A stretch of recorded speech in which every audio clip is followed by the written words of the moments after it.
Good morning students.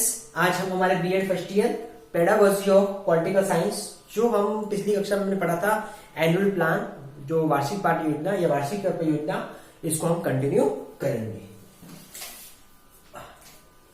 जैसा कि हमने इस वार्षिक योजना का कंसेप्ट जान लिया था कि वार्षिक योजना होती क्या है, कि हम पूरे वर्ष भर में जो भी हमारे सत्र उपसत्र होते हैं उसको ध्यान रखकर कार्य दिवसों का निर्धारण कर जो योजना बनाते हैं, जिससे हम हमारे बेहतर शिक्षण को पूर्ण कर सके, वो हमारे वार्षिक योजना में आता है। जिसके अंतर्गत हमको कितने समय में कितना कंटेंट बच्चों तक पहुंचाना है, बच्चों को पढ़ाना, ये सारा प्रारूप प्लानिंग हम उस वार्षिक योजना के अंतर्गत करते हैं। आज हम इस वार्षिक योजना को कंटिन्यू करते हुए इसकी विशेषता और इसके चरण को जान लेते हैं। सबसे पहले इसकी विशेषता कि वार्षिक योजना का जब निर्धारण किया जाता है तो इसकी कौन कौन सी विशेषताएं होती है। ठीक है, सबसे पहली विशेषता है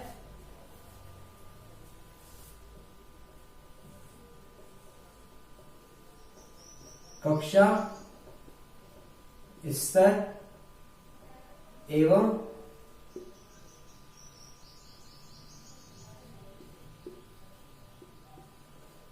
विद्यालय में उपलब्ध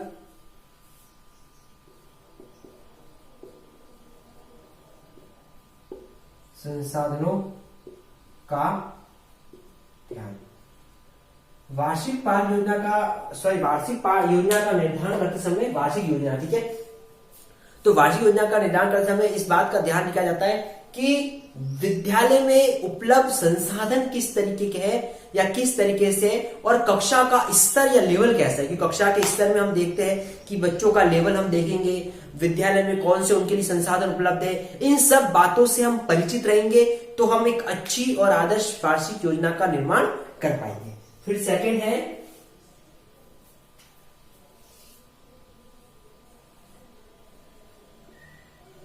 अन्य विषयों के साथ समन्वय रखा जाता है। वार्षिक योजना में ये भी बात है कि जिस विषय की हम वार्षिक योजना का निर्माण किया कर रहे हैं उस विषय को अन्य विषयों से समन्वय स्थापित करना, मतलब रिलेशन स्थापित करेंगे, एक विषय को दूसरे से जोड़ेंगे ताकि उस विषय को समझाते समय हमको कठिनाई को सामना नहीं करना पड़े। क्योंकि एक विषय जब दूसरे विषय के साथ कनेक्ट होता है, जुड़ा हुआ होता है, तो आपस में जब विषय जुड़े होंगे तो बच्चों के अध्यापन में, शिक्षण में काफी आसानी रहती है, उनको किसी तरह की कठिनाई को सामना नहीं करना पड़ता है और बेहतर शिक्षण के उद्देश्यों की पूर्ति होती है। तीसरी बात है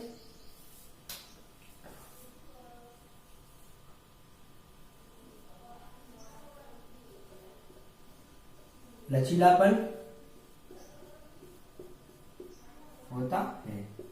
वार्षिक योजना की बात यह है कि वार्षिक योजना का जो निर्माण करते हैं तो ये लचीला होना चाहिए। मतलब लचीला मतलब उसको आवश्यकता और समय के हिसाब से परिवर्तित किया जा सके, इसको बदला जा सके।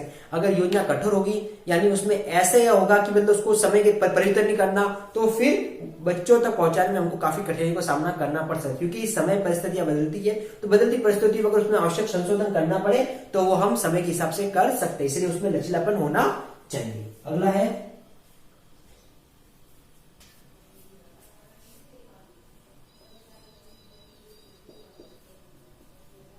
पाठ्य सहगामी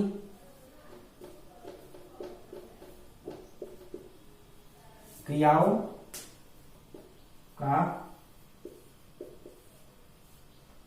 ध्यान रखना। योजना का निर्धारण करते समय हमको जो पाठ्य सहगामी क्रियाएं होती है, को करिकुलम एक्टिविटीज, उसका भी ध्यान रखा जाना चाहिए या ध्यान रखा जाता है। क्योंकि पाठ्य सहगामी क्रिया के अंदर खेल कूद विद्यालय कार्यक्रम शामिल हो जाते हैं, क्योंकि इनका शिक्षण में शामिल होना बहुत जरूरी है। क्योंकि अध्यापन के साथ साथ यदि एक्टिविटी होती है तो बच्चों के अंदर बेहतर डेवलपमेंट होता है और बच्चों में कहीं ना कहीं सृजनात्मकता का विकास भी होता है। इसलिए बच्चों के बेहतर उद्देश्यों की पूर्ति के लिए इनका समावेश होना चाहिए और ये तभी संभव है जब हम योजनाओं के अंदर इसको शामिल करते हुए चले। अगला है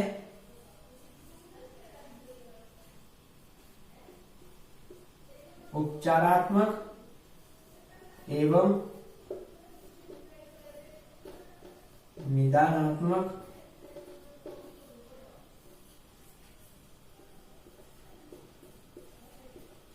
शिक्षण की व्यवस्था।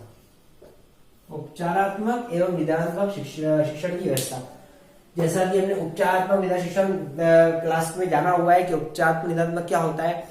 तो उपचार करने के बाद उसका निदान किस तरीके से करना, उसके सॉल्यूशन किस तरह से निकालना, इस तरह की व्यवस्था शिक्षण की व्यवस्था इसमें की जानी चाहिए कि बच्चों के उपचार और निदान संबंधित हम पहलू का भी इस योजना में ध्यान रखेंगे। इसके बाद नेक्स्ट आ जाता है 6 पॉइंट, हम जान लेते हैं।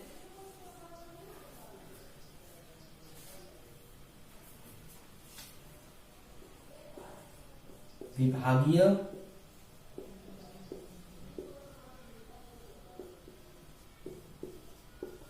नियमों की पालना की जाती है। विभागीय जो नियम होते हैं, ठीक है, उन विभागीय नियमों की पालना की जाती है। विभाग के जो भी नियम बनाए जाते हैं एजुकेशन से रिलेटेड, उस नियमों को हम योजना में शामिल करेंगे और या यूं कह सकते हैं हम अपनी योजना ऐसे बनाएंगे कि उस विभागीय नियम बनाएंगे उसके अकॉर्डिंग हम कार्य कर सके। तो इस तरीके से विभागीय नियमों की योजना की पालना इस वार्षिक योजना में की जाती है। अगला है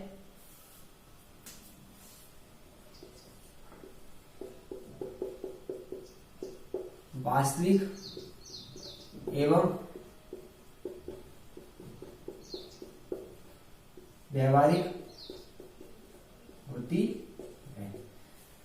योजना वास्तविक और व्यवहारिक होती है, यानी कि जो है उसी के अकॉर्डिंग हम योजना बनाते हैं, और व्यवहारिक होती है यानी कि जिस उद्देश्य की पूर्ति के लिए हम निर्मित कर रहे हैं उस उद्देश्य की पूर्ति करने में हमारी सहायता करती है। इस तरह से वास्तविक और व्यवहारिक होती है।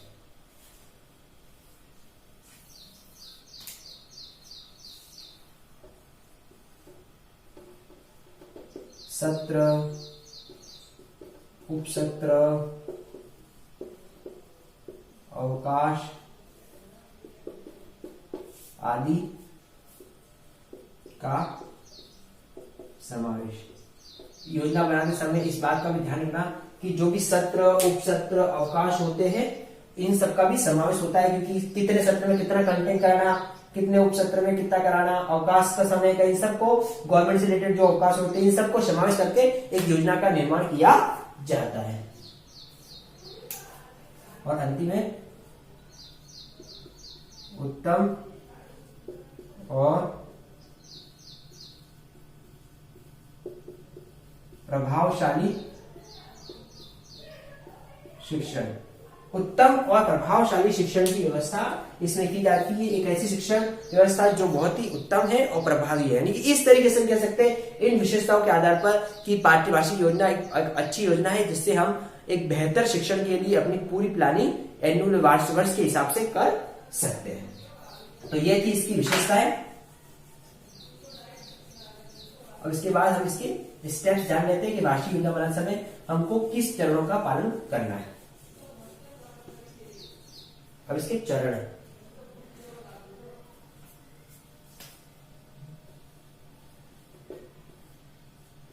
पहला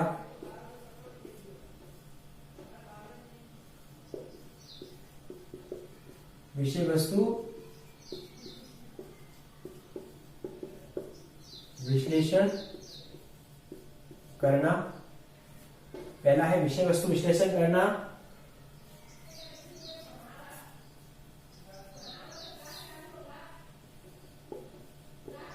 कार्य दिवसों का निर्धारण, कार्य दिवसों का निर्धारण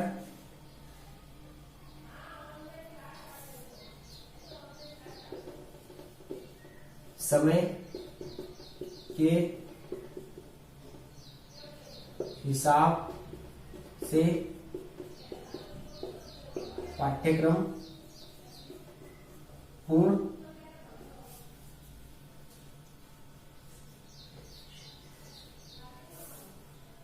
और उद्देश्य विधि प्रविधि सहायक सामग्री का समावेश। तो ये इसके चरण है। इन स्टेप्स को ध्यान रखकर हम योजना निर्मित करते हैं। हम विषय वस्तु का विश्लेषण करते हैं, क्योंकि विषय वस्तु विश्लेषण करना जरूरी है, कंटेंट एनालिसिस करना जरूरी होता है। फिर कार्य दिवसों का निर्धारण के मतलब पूरे वर्ष में कितने अवकाश आते हैं, उन अवकाश को अलग करके विद्यालय के कार्य दिवसों का निर्धारण करते हैं। समय के हिसाब से पाठ्यक्रम पूरा करना, सत्र, उपसत्र, हाफ ईयरली, ईयरली, इसमें कितना कंटेंट पढ़ाया जाना चाहिए, इन सबको हिसाब से पाठ्यक्रम को पूर्ण किस तरह करना चाहिए, इसका निर्धारण करना।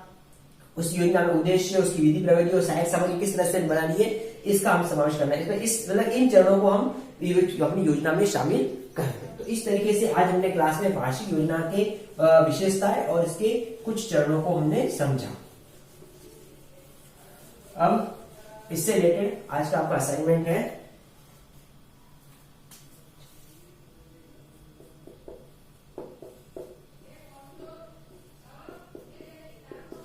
वार्षिक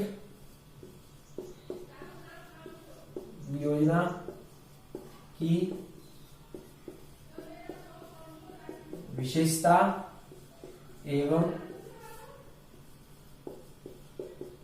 चरणों को बताइए। तो वार्षिक योजना की कौन कौन सी विशेषता है और उसके चरण है, जो आज हमने क्लास में जाना, इसी के बारे में आपको अपना असाइनमेंट करना है। स्टूडेंट्स, इस कोविड समय में सिचुएशन क्रिटिकल है, हमको सावधानी सतर्क रखनी है, घर पर रहना है, सुरक्षित रहना है, अनावश्यक घर से बाहर नहीं निकलना है, और बाहर निकलते हैं तो कड़ी से हम सरकारी नियमों का पालन करेंगे। Thank you.